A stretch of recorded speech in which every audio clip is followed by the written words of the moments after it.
关小姐，怎么这么巧啊？是啊，我也觉得挺巧的。这是我的朋友苏青，这是这个关平路小姐。关小姐，你好。你好，钱队长，这是你的女朋友？我倒希望她是我的女朋友，可是人家不同意啊。素琴小姐，你这身旗袍真漂亮，很适合你。关小姐这身旗袍一看也是值钱的货，大概是冉云出来的吧？眼光真是不错，可是有一点你错了，你怎么交了这么一个朋友啊？你怎么能当着我的朋友诋毁我呢？哎，这是我的朋友，他的工作都是我给找的，对不对？你给人家找了一个什么工作呀？我是在玛利亚医院当护士的。看不出来，看你倒像是一个老师，音乐老师。你也不像跟鹏飞一个地儿工作的人，你也像老师，美术老师。好了，不打扰你们聊天了，我还有事儿先走了。后会有期，再见。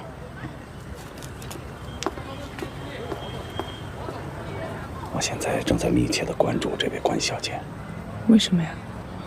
她进特工总部，居然是为了刺杀丁默群。想不到关小姐她也是。可是丁默群现在很信任她，她在特工总部当秘书。下一步，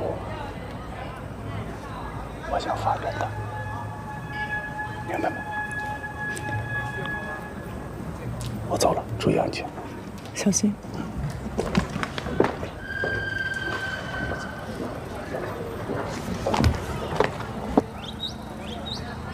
既然丁默群要去，那我们就想办法混进这个堂会，找机会下手。都是他们的人，你们怎么混啊？可是机会难得呀，难道就没有别的办法了？办法倒是有一个。什么？唱堂会的戏班子是我爹的，你们可以混到戏班子里面。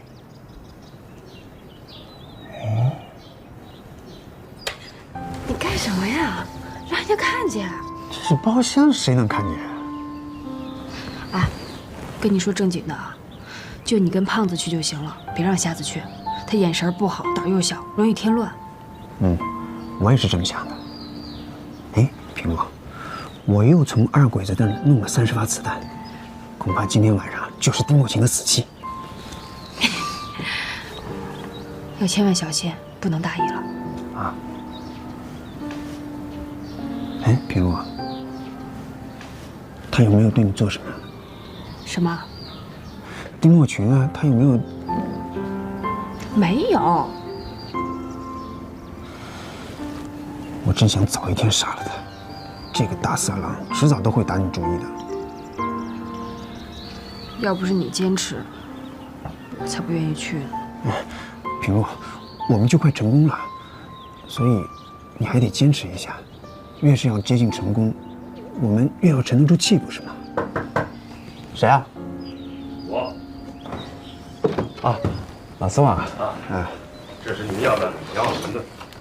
哦，谢谢啊。啊，谢谢。哎，老宋啊，那2个是日本人吧？哦，好像是。这年头还是小心点啊，趁热吃，你们用啊。哎。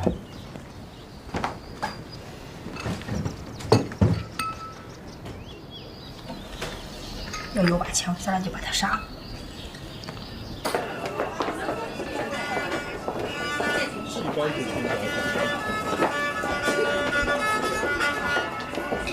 这里面。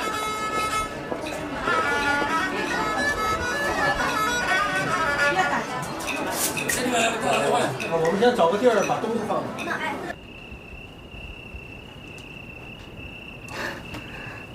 二位，听平路说，你们想串几场戏，你们是演文明戏的吧？啊，大伯，我们原来是平路的同学，现在在星光剧社。啊，其实啊，这小花脸呐，最不好演了。我的意思啊，你们还是先跑跑龙套。哎，大伯，小花脸好，我和胖子就爱演小花脸。哎，对，就喜欢。你们别给我演砸了，我就千恩万谢了。嘿，小花脸，谁给他演小花脸？戏一开场，咱们就动手。丁先生，师母，你们先来了。来得早不如来得巧，戏正要开始，请坐。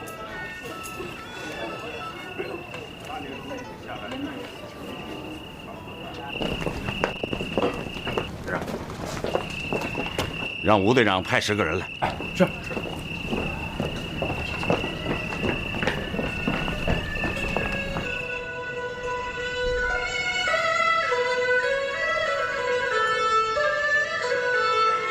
冬云彩雪，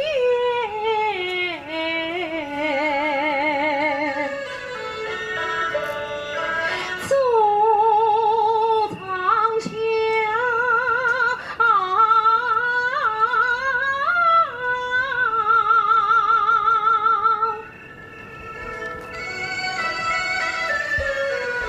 碧红儿夜雨森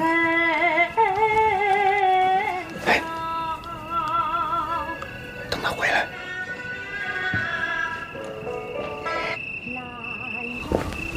主任，吴世宝的人到了吗？已经在外面待命了。搜查所有的人。是。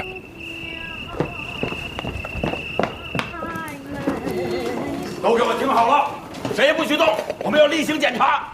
走，别动！坐下！坐下！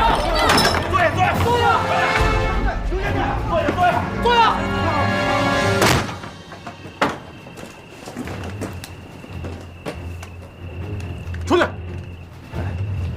走！把后边的人都带过来，快点，快点！蹲下，蹲下！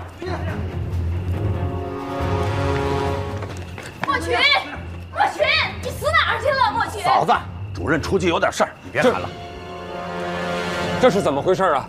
这不是砸我的场子吗？老人家，这不是砸你的场子，我们怀疑这里有人捣乱，我们是例行公事。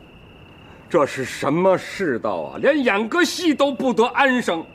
对不住了，老人家，都给我听好了，一会儿排着队往外走，谁也不许乱动，乱动枪子儿不长眼睛。师母，你慢点。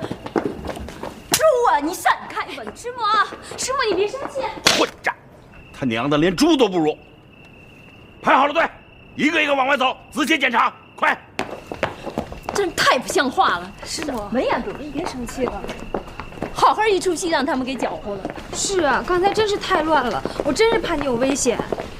哎，你跟我一块儿在车上等着吧。您慢点啊。哎。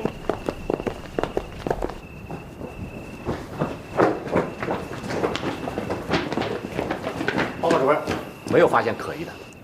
谁开的枪？我。谁他妈让你开的枪？你给谁报信儿呢？主任，后台所有的人都查了，的确没有发现任何可疑的东西。可惜呀，毁了一场好戏。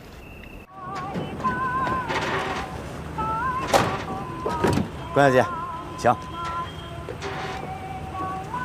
关小姐，丁主任说了，明天是你第一天上班，明天一早我来接你。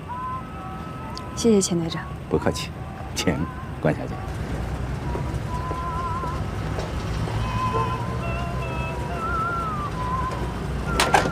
走。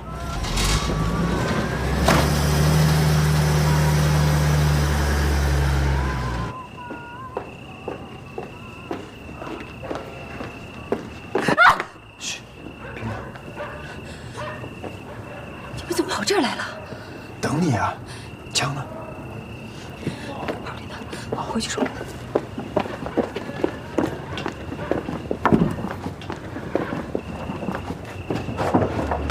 莫群怎么就忽然产生怀疑了呢？这个搜查肯定是有针对性的。会不会是那姓钱的搞的鬼啊？难道他看出咱们化妆来了？应该不会啊，你们2个人都没露面，他怎么看得见呀？哎，老天爷都在帮他，真是的，这种人就该下地狱。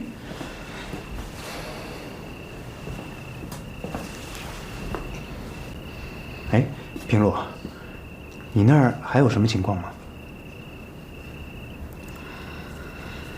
情况倒是没有，不过丁墨群让我去特工总部上班，当秘书。哎，这可是一个好机会啊！这样你就可以更加接近丁墨群，我们也会有更多的机会。不行，平路走了，据说怎么办？她可是女主角，咱这戏还演不演了？那杀丁墨群和演戏哪个更重要啊？杀丁墨群，那不就完了？所以平路得去，而且必须去。我也是这么想的，如果要是不去，丁墨群肯定会怀疑的。你看，今天晚上的事情，丁墨群可能就意识到什么了。假如你不去的话，丁墨群会更加怀疑的。师姐，我太佩服你了。原来平路呢是不愿意当这个美人计中的女主角，现在让你这赶鸭子一上架呀，已经开始奋不顾身了。这说明平路已经克服了小资产阶级的软弱性，变得越来越成熟，越来越坚强了。你就别夸我了，我当然不愿意去了。不过我一想到要杀死丁墨群，你别看今天晚上的行动那么危险，可是我觉得挺刺激的。对呀，干革命就是刺激，杀丁墨群就是最大的刺激。我们要一鼓作气，先杀汉奸，再杀日本鬼子。先杀汉奸，再杀日本鬼子。嗯。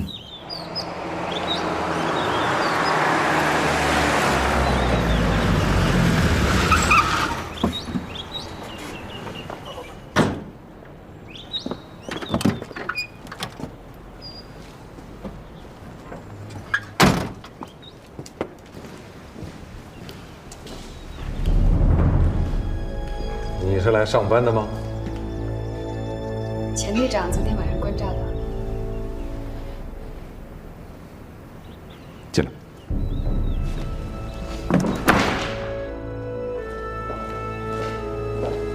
欢迎你到特工总部上班。我真的可以来这儿上班吗？为什么不可以呢？那我能做什么呀？做我的秘书。秘书？嗯，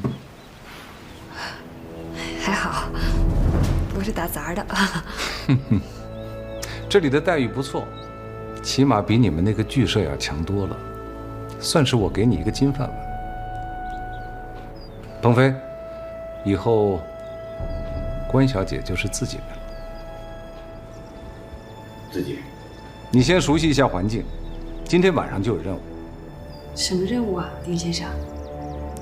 来这里上班就不能叫我丁先生，应该叫我丁主任。是，丁主任。晚上的任务是跳舞。跳舞？不错，准备一下吧。是。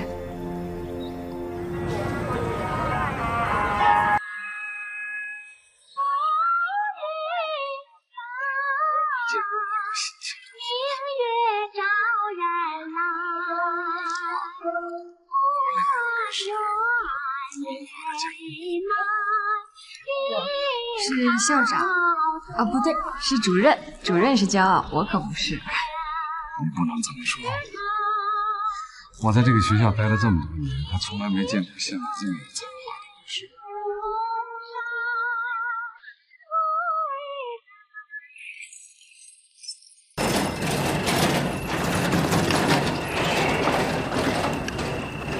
我说，杀一个人怎么就这么难啊？比生一个人要难100倍。这可不嘛，这生个孩子谁不会啊，是吧？陆姐，怎么没把平路叫来啊？他忙，他不是忙着接近丁墨群来着吗？都接近到秘书。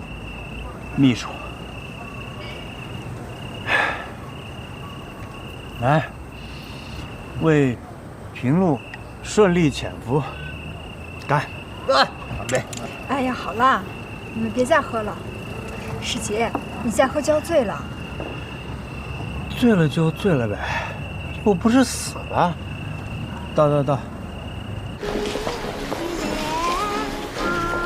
主任，我想上厕所。再憋会儿。你给我知道在什么地方吗？知道。出去走走啊。去吧。旗正飘飘，马正萧萧，好男儿，好男儿，好男儿。鬼子来了！这边，快！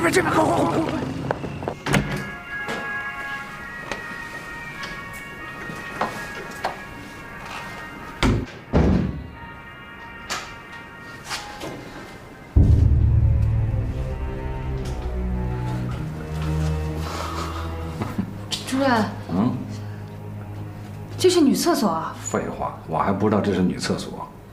没事，门已经反锁上了，现在没什么区别。我呢是想跟你说个事儿，啊，你好好听着。关于赵世杰、赵公子这个人，你跟他要好好想想，不能有过多的来往，对你没什么好处。您就想跟我说这个呀？当然不光是这些了，你要先答应我，好好想一想。我知道了，我会好好想想的。你快出去吧。不要催着我出去，我还有正事跟你谈呢。另外，我告诉你啊，来，看看这是什么？和服。对，把它换上。为什么？换上，哪有那么多为什么的？我实话告诉你，武田将军对你感兴趣，明白了吧？你要带我去见武田将军？是。这是武田将军提出来的，你好好考虑。梅机关的武田，啊！我不想见他。这由得了你吗？什么叫你不想见他？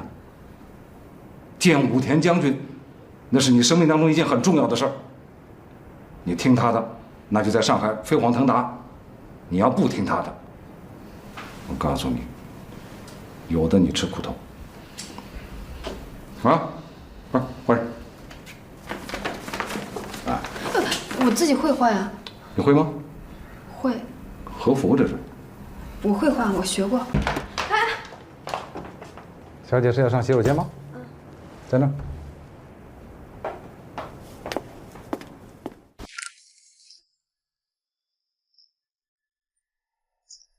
主任。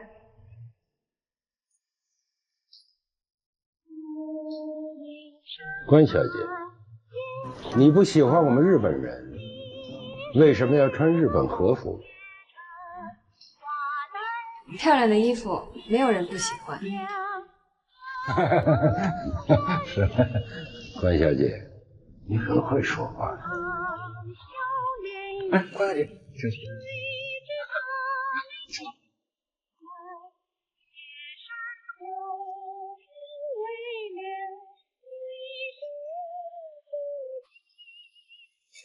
阿列多，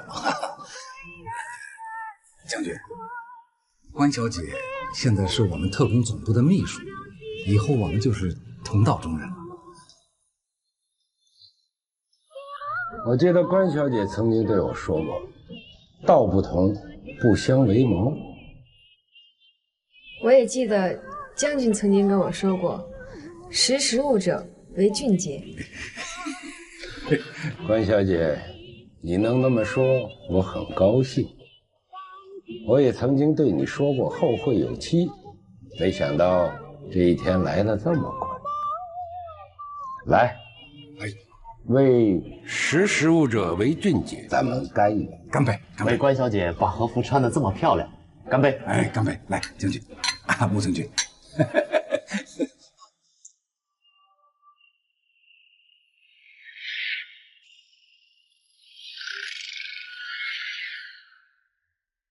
去死吧，小鬼子！滚回去！丁墨群，以后我见你一次，打你一次。我不把你打趴下，我就不姓陈。瞎子，好样的！来，我敬你。世杰，瞎子，你们这是干什么呀？是不是一定要醉倒街头才罢休啊？世杰，你是不是还是为了平路？当初让他去丁墨群身边是你的决定，现在他已经潜伏到丁墨群身边了，你心里又不痛快。我赵世杰的心也是肉长的。那关平路是我的女朋友啊，是我亲手把她送到狼窝里去了。我现在恨不得把自己千刀万剐了。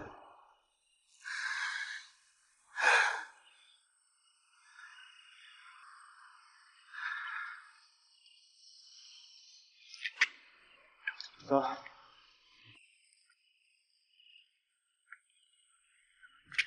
走了。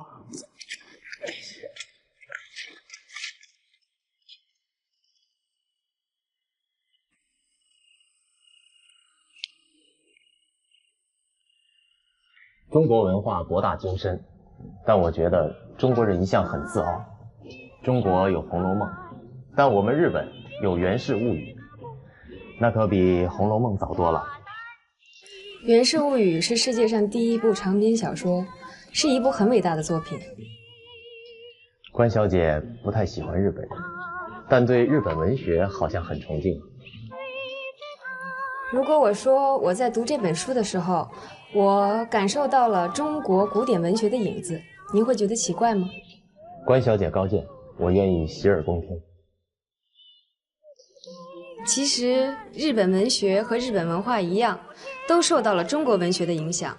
在《源氏物语》这本书当中，光引用了唐代诗人白居易的诗就有90多处，还把《礼记》《战国策》《汉书》《史记》中的史实和典故都巧妙地引用在了故事之中，寻根溯源。那你说它的源头是不是应该在中国呢？关小姐对日中文化都有很深的研究，日后如果有机会的话，我愿意向您讨教中国文化。你言重了，其实世界上的文化是不分优劣的，只要互相尊重，就可以共同繁荣。来，为了相互尊重，咱们大家干一杯，干一杯，干一杯，来。如果我说一个人没有经过我的邀请就擅自闯进我的家，我不知道是应该表示出什么样一个欢迎的姿态。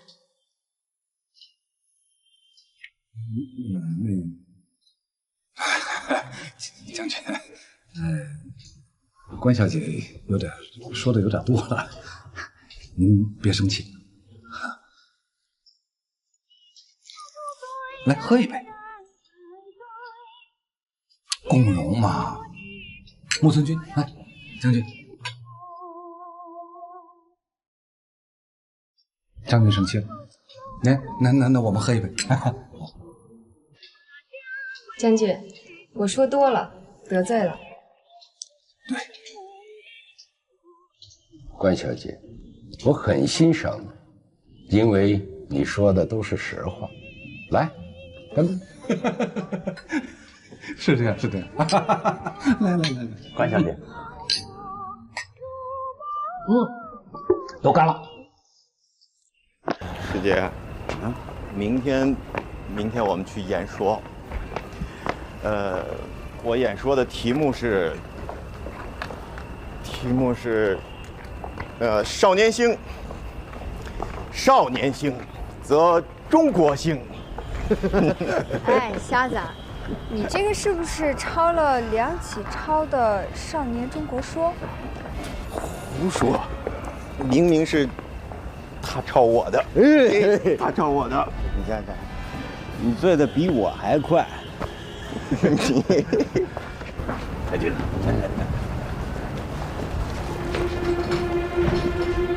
关小姐，后会有期。关小姐，晚安，将军。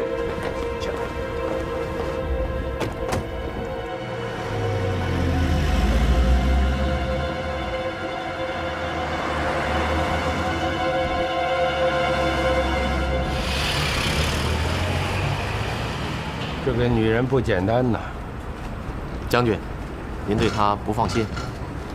一个仇视我们大日本帝国的人，还要为我们工作，难道这里不是个谜吗？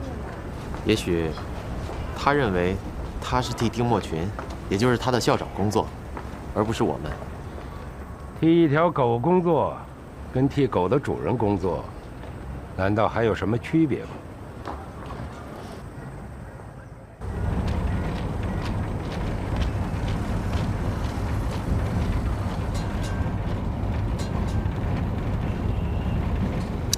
你今天这身和服穿的，的确是好看，啊，武田和木村都有点迷得不行的意思。丁先生，啊，你是不是想让我讨好日本人呢？什么叫讨好呢？这叫和平相处。你可以，我不可以。我不想跟日本人打交道。你不想打就不打了吗？你现在是特工总部的人。你已经不是原来那个关平路了，要学会适应新的环境。你今天跟木村聊的那些话题，我看就很好。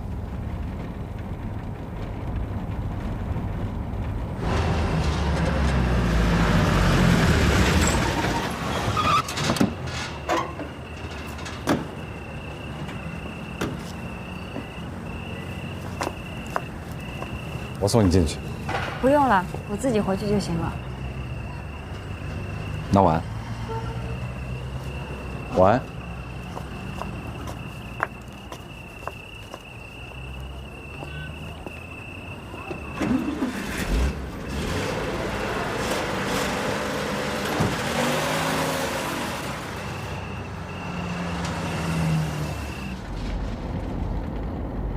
哎，别装睡了。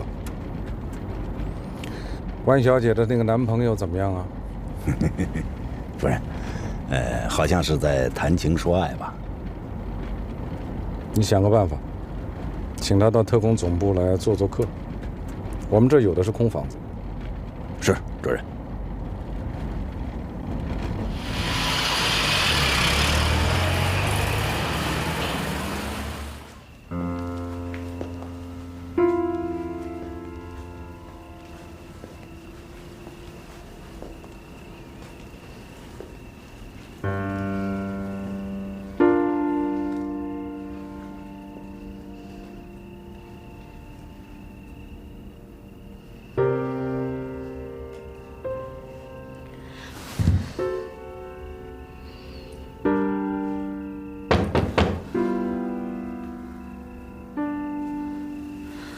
谁呀？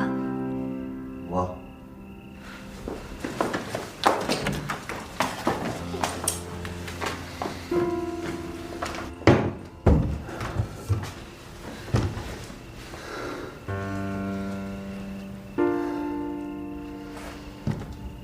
我刚才看见你了，就在丁默群的车上。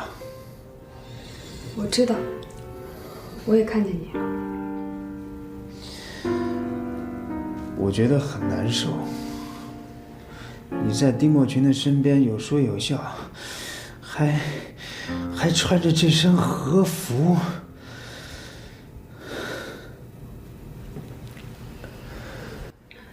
你喝多了，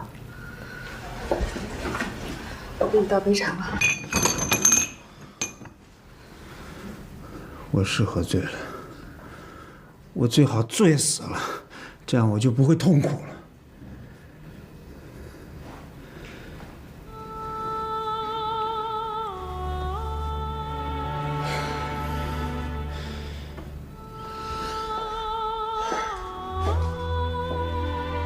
赵世杰，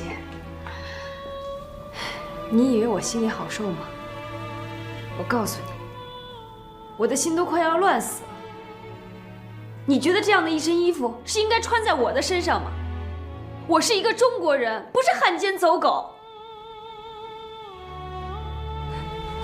丁墨群让我穿上这身和服，还要在那些日本人面前强颜欢笑。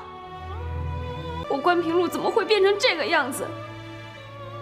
如果要是让别人看见了，他们会怎么想？他们一定会把我当成那种无耻的女人。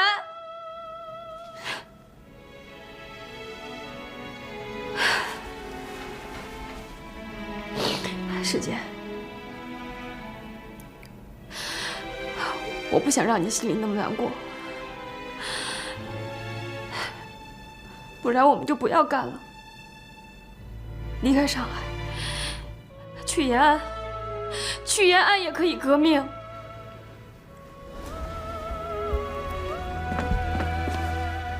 不，平路，不管别人怎么说你，你在我心里是不会变的。就像当年越王勾践卧薪尝胆，虽然受尽屈辱，最终一定会成功的。可是世杰，我们是因为有共同的理想，我们才要去刺杀丁墨群。我不想因为这样的事情让你心里难过。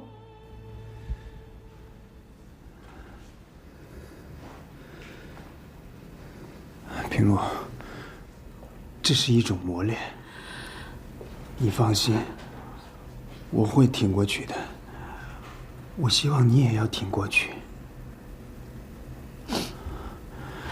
我不会再这样了。不管你做什么，你在我心里永远都是清白的。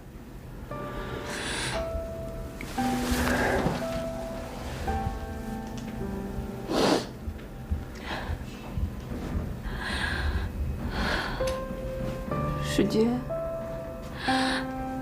你说我去特工总部工作的事情，要是让我爹知道了，他会怎么想啊？这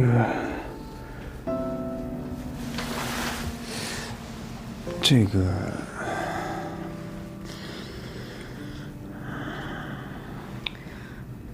我想跟我爹聊聊。平路，我希望这件事情还是不要透露给你爹吧。我爹，我知道你爹他为人正直，可是万一走漏了风声，那就前功尽弃了呀。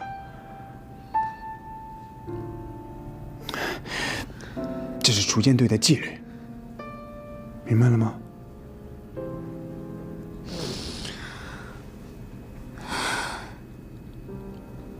好了。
有的人眼睛是瞎的，可心里亮堂；有的人眼睛亮堂，可心里是瞎的。我知道您是说阿炳，您最喜欢他的二泉映月。我说的是这个世道啊，多少人的心是瞎的。平路，你坐。爹，我这段时间忙，没来看您，想我了吧？忙什么呀？我不在剧社做了。哦，不在剧社了，那去哪儿了？我不敢说，怕说出来你生气。说。我去了特工总部。特工总部？那不是替日本人干活的地方吗？那不是去做汉奸吗？爹，您别急，我不是去当汉奸。平路，你跟爹说实话。你跟爹说实话。那天唱堂会的时候来的那个男人，是不是特工总部的头子丁默群呐？这么说，你已经跟他有来往了？是的。平路，你现在是不是干着一件非常危险的事儿啊？爹，女儿长大了，你别为我操心，我知道什么该干，什么不该干。当爹的，哪有不替女儿操心的？你去的那是什么地方？那是魔窟。爹，是女儿不孝，让你为我担心了。平路啊，你大了，你要做什么事儿，一定有你自己的道理，我不拦着。可是你去的这个特工总部，那在别人眼里就是汉奸，你明白吗？我不管别人怎么想，只要爹相信我，我就什么都不怕。哎呀，我的傻孩子呀！什么叫人言可畏？你还不懂吗？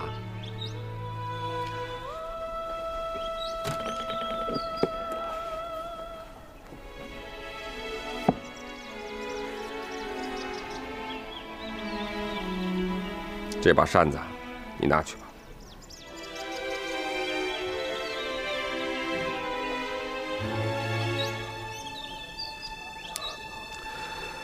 这是当年你娘演李香君的时候留下来的，我一直藏在身边，现在我送给你了。爹，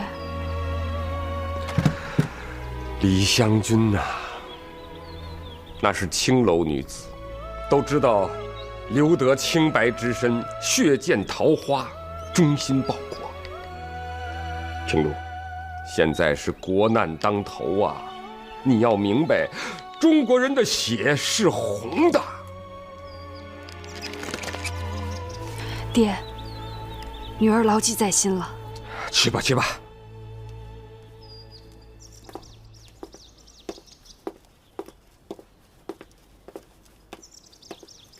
同胞们，是谁在1874年侵占了我们的台湾？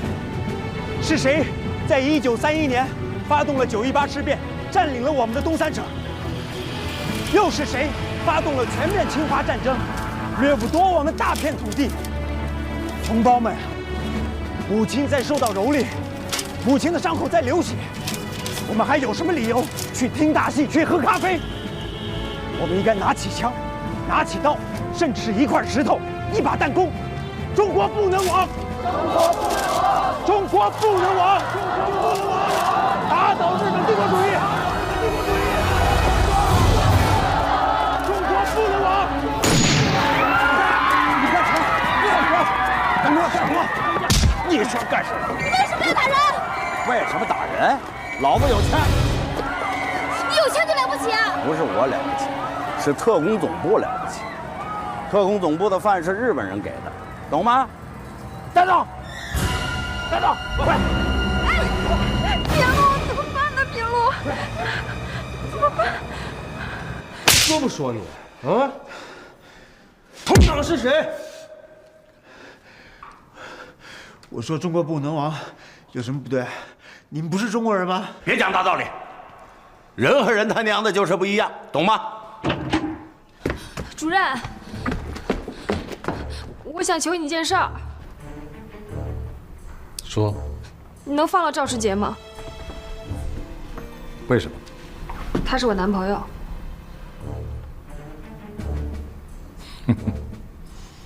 这里是特工总部，我必须六亲不认。我求你了。来，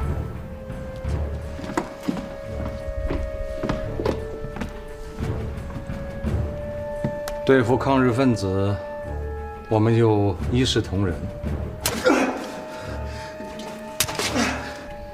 在这里还算好，要进了涩谷的宪兵队的刑房，那就是站着进去，躺着出来。害怕了。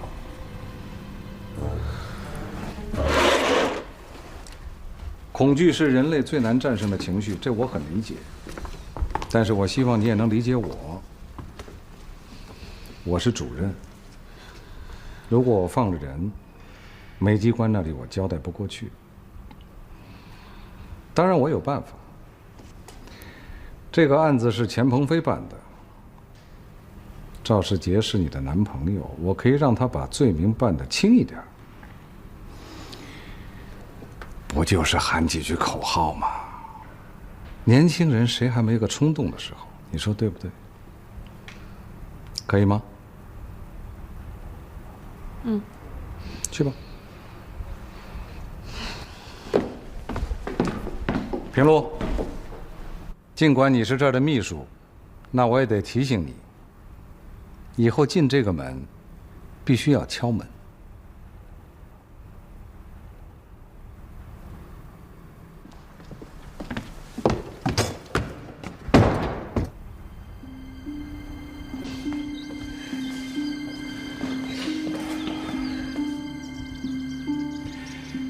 你们都别说了，不怪你们，要怪就怪他自己，是他自找的。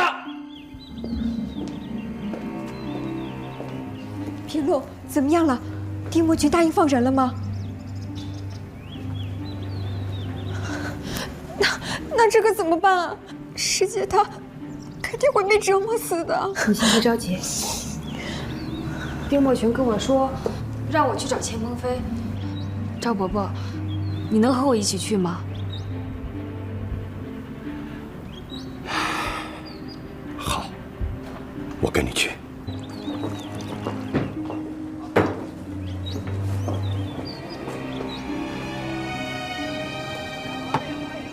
钱队长，你怎么知道我叫钱队长？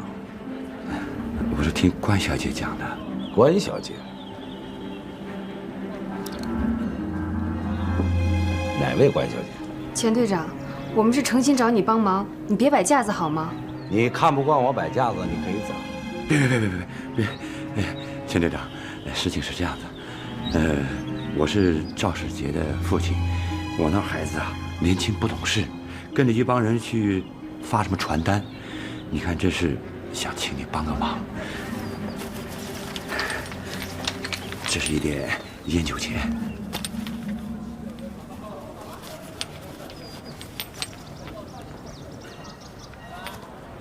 看什么？我没看什么。喜欢我就给你2个。不敢，您吃好您的，不敢。哎呀，赵先生，你挺够意思啊。钱队长，那世杰的事情破财免灾，你就等消息吧。谢钱队长，谢钱队长。赵先生，你家是干什么的？怎么这么有钱呢？我开了个小厂，勉强过日子。哦，关小姐眼睛挺毒啊，找了一家这么有钱的人。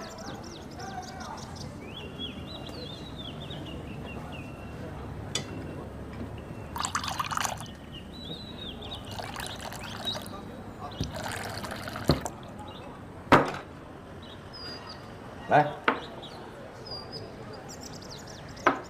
陪我喝一杯。金条都给你了，为什么要陪你喝酒啊？你要是不陪我喝，就是给我一座金山，我也不给你办这个事儿。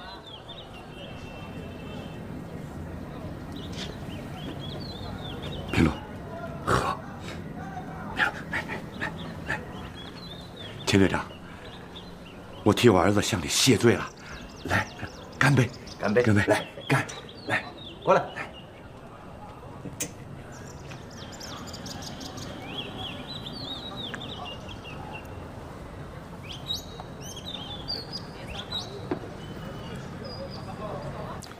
关小姐找过我，我跟她说这事儿是你办的，煤机关也知道，所以不能随便放人。我明白。你再告诉他，我跟日本人也已经斡旋过了，他们说人可以放，但是不允许再进上海。是，主任。鹏飞，来，拿着。我不要，主任。你给了我金饭碗，我吃穿不愁，心满意足了。你看你老大不小的，你总得成个家嘛，先留着。姻缘是天定的，说不上什么时候，老天爷会送给我一个田螺姑娘。那就更得拿着了。来，好，谢主任。那你去吧。走了，主任。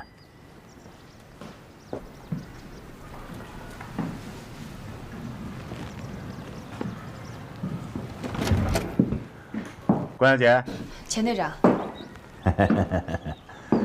日本人说了，啊，赵世杰可以放，但是必须要离开上海。如果再在上海发现他，严办。日本人说的。我说日本人说的，那肯定就是日本人说的。关小姐，你跟赵老先生说，这10根金条多了，还他2根。钱队长，你还会嫌钱多呀？我是不嫌钱多呀，可是关小姐的面子我得给呀，毕竟咱们还得在特工总部混呢。谢谢钱队长。不客气。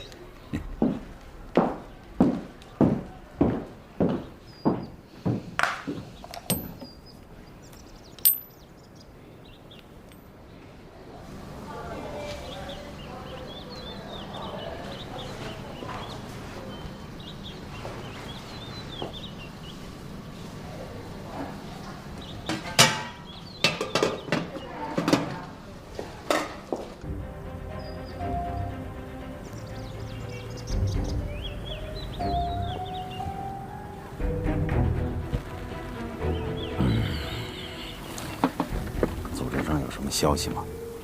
有了，组织上准备专门派人过来，让你和延安那边直接建立联系。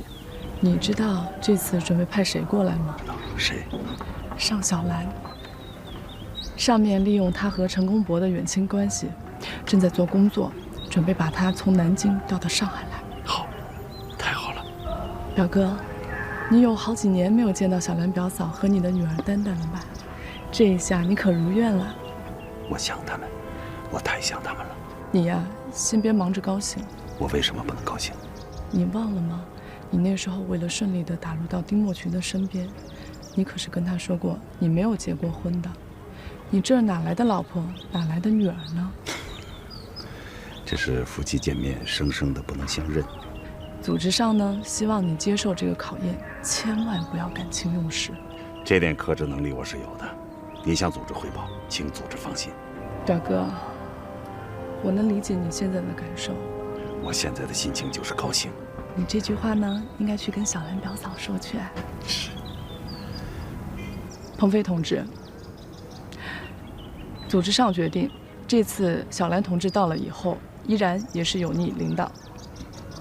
你这边获取的情报，由他转至延安。但是鉴于目前的情况来看，你们先暂时不要和上海那边的地下组织发生任何联系。是。对了，上次我跟你说的关平路的情况，你向组织汇报了吗？那边已经同意你的决定，必要的时候可以发展关平路。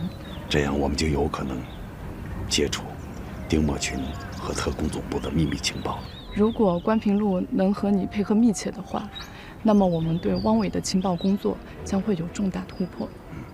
所以上级决定我们一定要尽力保护关平路的生命安全。知道。那我先走了。好。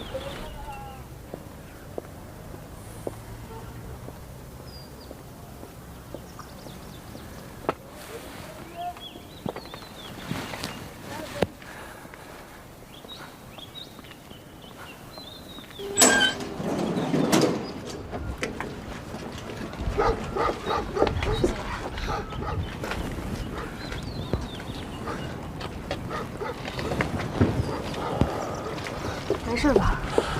我没事。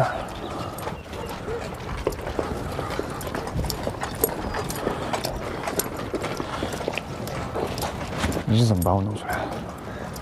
哦，是你爸拿金条把你换出来的。我爸他有这么大能耐吗？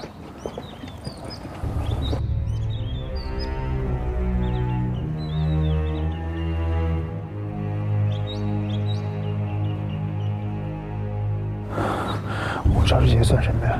啊！我这么简单就出来了？你什么意思呀？你不相信我？我不相信你，可是我脑子里面有个阴影挥之不去。苹果，你告诉我，你是不是给了丁墨群什么好处，他才把我放了呢？你脑子在想什么呢？咱们先不说这个，我们先离开这儿行吗？跟我走。不，我嫉妒丁墨群对你百依百顺。你怀疑我是不是？我就那么贱呢？对不起，我在里面的时候我想出来，可出来之后我又很痛苦，我忍不住要怀疑你。我告诉你，我们每个人都在想办法救你，我也没有做什么对不起你的事儿。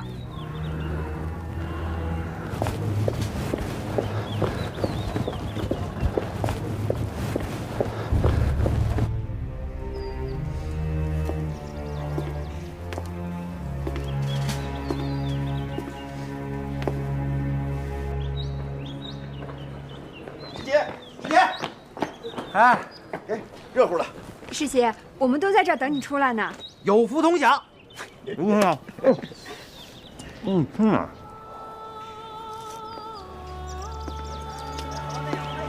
咱们什么时候吃饭去？我还是请你们听戏吧。你都没钱，拿什么请我们听戏啊？找关平路啊，关平路唱得好啊。哎，对，平路，我们平路呢？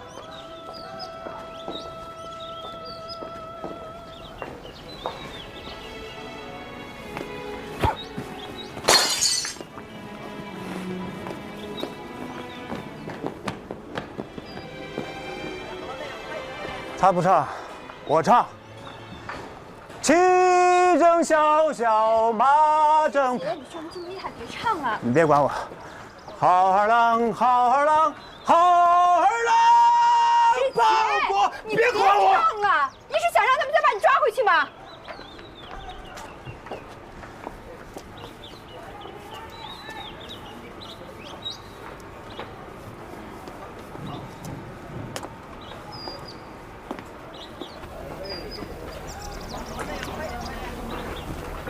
你想让你妈把眼睛哭瞎？你想让赵家家破人亡吗？爸，上车！